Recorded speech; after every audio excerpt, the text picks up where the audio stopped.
The world bends not to the will of the righteous, but to the cunning hand of those who see it clearly, stripped of illusions. Cold realism is not cruelty. It is the understanding that beneath every act of kindness lies a motive, beneath every alliance hides ambition, and beneath every promise breathes self-interest. The man who walks blindfolded by idealism is devoured by those who see with open eyes. To believe the world rewards honesty, fairness, or morality is to prepare oneself for betrayal.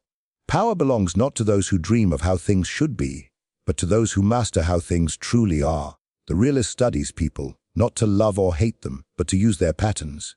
He watches how they crave attention, how they seek validation, how they fear loss. He learns their desires and their weaknesses until they become tools in his hands.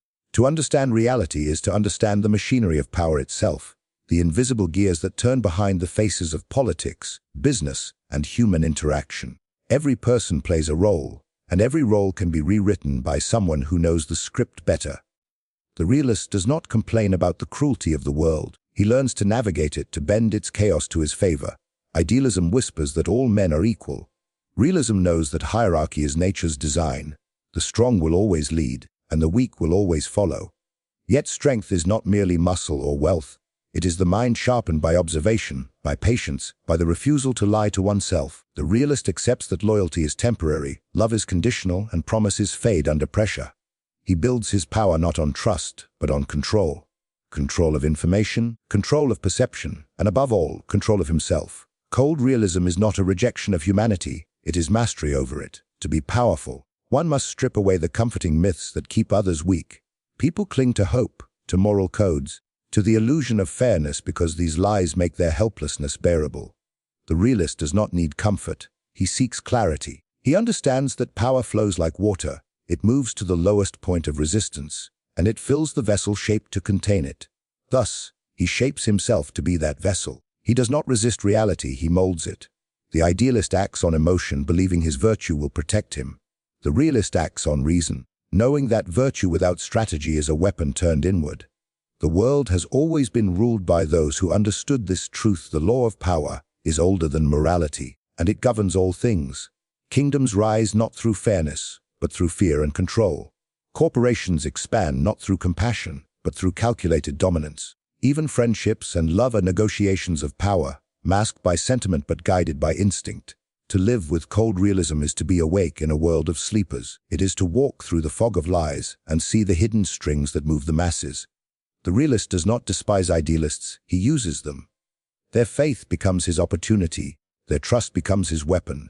While they wait for fairness, he builds his advantage. While they hope for change, he becomes the force of it. In their eyes, he may appear ruthless, but in truth, he is free, free from illusion, free from fear, free from the paralysis of moral confusion. Cold realism is discipline. It demands silence when others panic, patience when others rush, and cunning when others confess. It is the art of reading the room before entering it, the art of predicting betrayal before it arrives, the art of appearing harmless while holding the dagger of opportunity. It is not about cruelty for cruelty's sake, but about precision, knowing when to strike, when to retreat, and when to smile while planning your next move. The realist knows that to survive, one must see the battlefield beneath the banquet. Every interaction, every compliment, every favor is a subtle war for position. Those who do not see this truth become pawns in games they do not understand. But those who do, those who embrace the cold clarity of realism, rise above the board, moving not as pieces but as the player himself. They shape outcomes, rewrite destinies, and leave behind those still clinging to the myth that the world rewards the good. Power begins where emotion ends. The man who cannot master his feelings will forever serve the one who can. Emotion is the leash that binds most people to mediocrity. It clouds judgment, weakens resolve, and exposes intentions. Those who allow anger, pride, or love to dictate their actions become predictable, and predictability is a weapon in the hands of the calculating. The one who rules himself rules others, for self-control is the highest form of dominance. To master emotion is not to suppress humanity, but to wield it as a tool, used when needed, hidden when not. In the theater of power, emotion must be performed, not felt. Outwardly, you may appear passionate, furious, or sympathetic, but within your mind must remain cold and unshaken. Emotion is currency, and like any currency, it must be spent wisely. A single uncontrolled outburst can destroy months of strategy.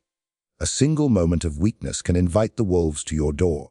Power belongs to those who can stay calm in the storm, who can watch chaos unfold without flinching, who can smile when others lose control. The man who keeps his composure when provoked becomes a figure of fear and mystery.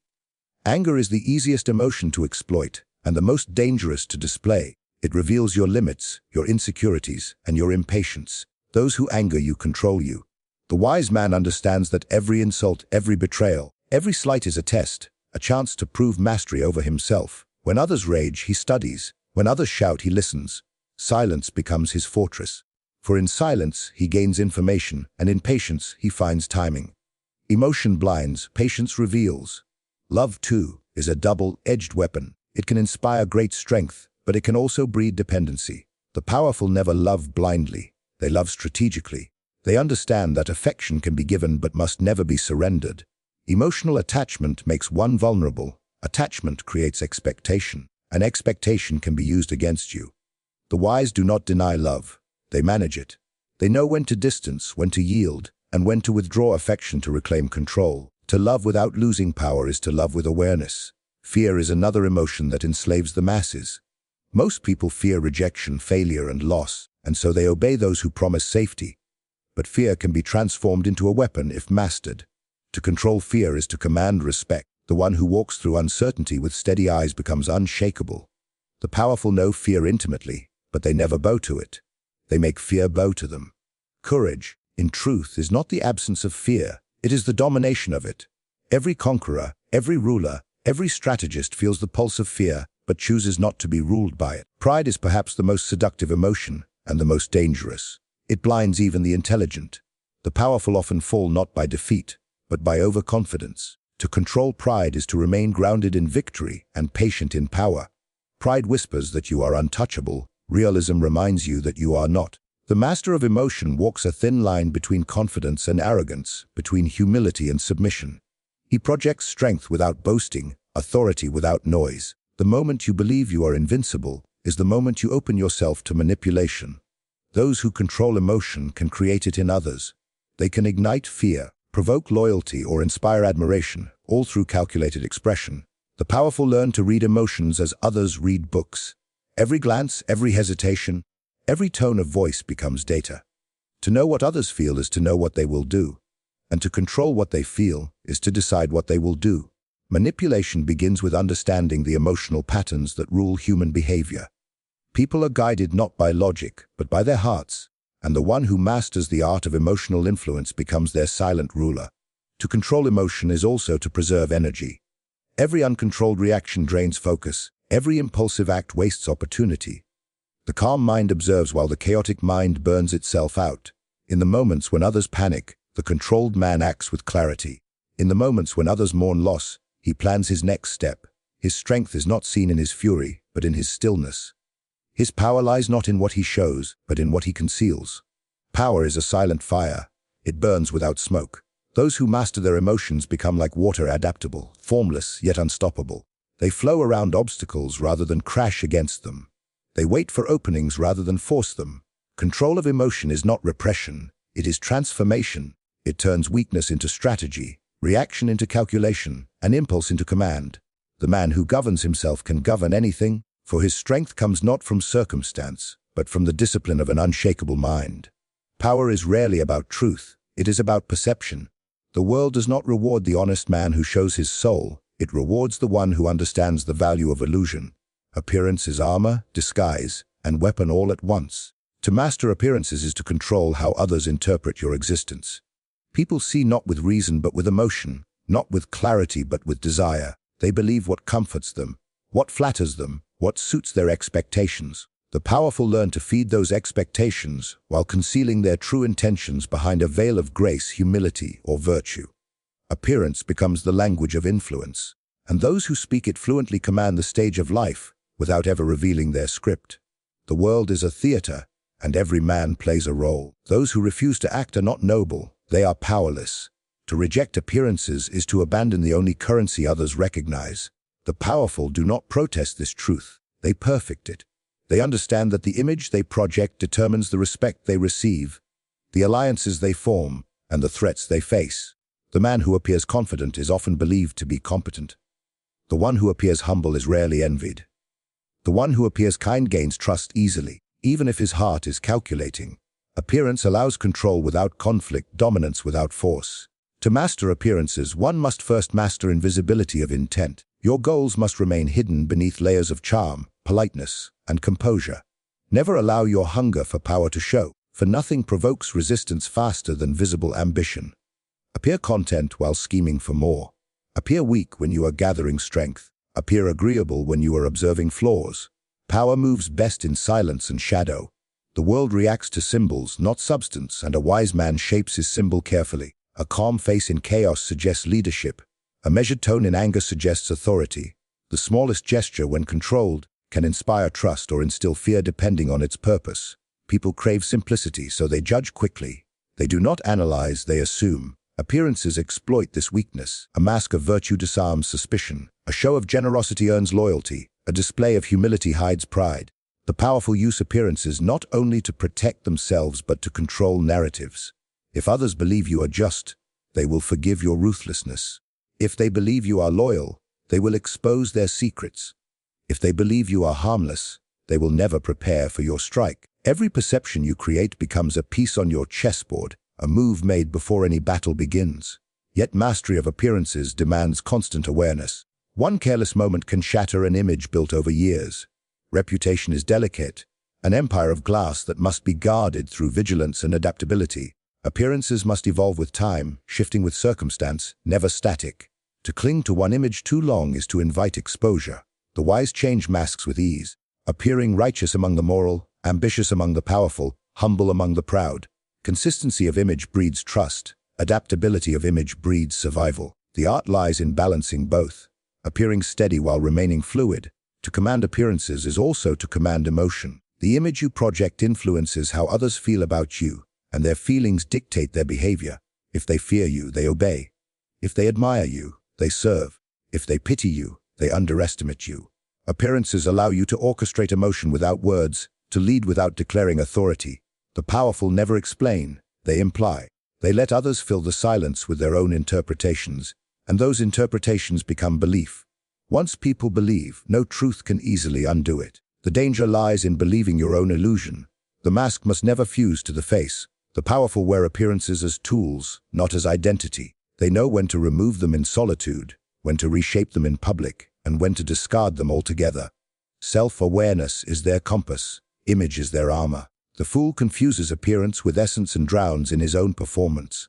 The master knows the difference and plays both sides flawlessly. In a world ruled by perception, reality bends to those who command the eye. A reputation for strength is stronger than strength itself. A display of calm is more persuasive than 1,000 words. To appear in control is to be believed capable of control, and belief creates influence. Mastery of appearances is not deception for deception's sake. It is the craft of shaping reality through human vision. What people see, they believe. What they believe, they obey.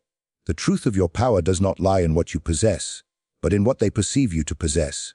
Power is not seized by accident. It is constructed through design. Every move, every silence, every alliance must serve a greater plan. Dominance is not about constant aggression or reckless assertion. It is the art of positioning oneself so that victory becomes inevitable long before the battle begins. The powerful are not those who strike first, but those who make others strike into their trap. Strategy is the invisible architecture of control, a map that stretches beyond the immediate, anticipating reactions, guiding perceptions, and bending events toward one's purpose. Those who think only of the moment are consumed by it. Those who think in layers of cause and consequence become architects of destiny. The strategist understands that chaos is merely order unseen. Every situation, no matter how uncertain, contains patterns waiting to be exploited. To dominate, one must learn to read those patterns, to see not only what is happening, but what is likely to happen next. This vision separates the leader from the follower, the predator from the prey. Most people act out of emotion or impulse, rushing to defend pride or to grasp opportunity without foresight. The strategist waits. He observes the board, the players, the pace of the game. He knows that haste exposes weakness and patience cloaks strength. Strategy begins with knowledge of others and of oneself.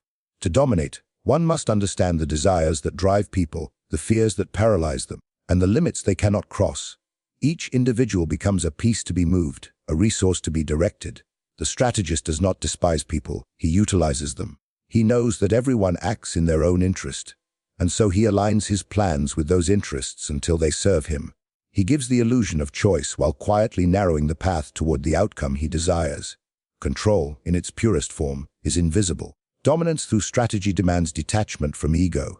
Pride is the enemy of planning. The strategist does not seek immediate recognition or applause. He seeks results. He can tolerate misunderstanding, mockery, even temporary loss, because his sight is fixed on the long game. When others react to insult, he calculates advantage. When others rush for quick gain, he secures position. The world mistakes calm for weakness, but calm is a weapon. To act without being provoked, to plan without being noticed, is to hold the strings while others perform the show. Every great strategy begins with deception. Not the crude lies of the desperate, but subtle misdirection that keeps others uncertain. The strategist reveals fragments of his intention, never the whole design. He may feign retreat to draw pursuit, appear loyal to learn secrets, or display doubt to lower suspicion. Misdirection is the smoke that conceals movement. Those who dominate through strategy understand that truth is only as useful as the moment requires. To expose your full intent is to invite resistance. To conceal it is to control the battlefield before it begins. Timing is the spine of all strategy. Power is not simply about what you do, but when you do it. Strike too soon, and you waste energy. Strike too late, and opportunity dies. The strategist learns to wait until his opponent is overextended, distracted, or complacent. He observes fatigue in others and uses it as his opening.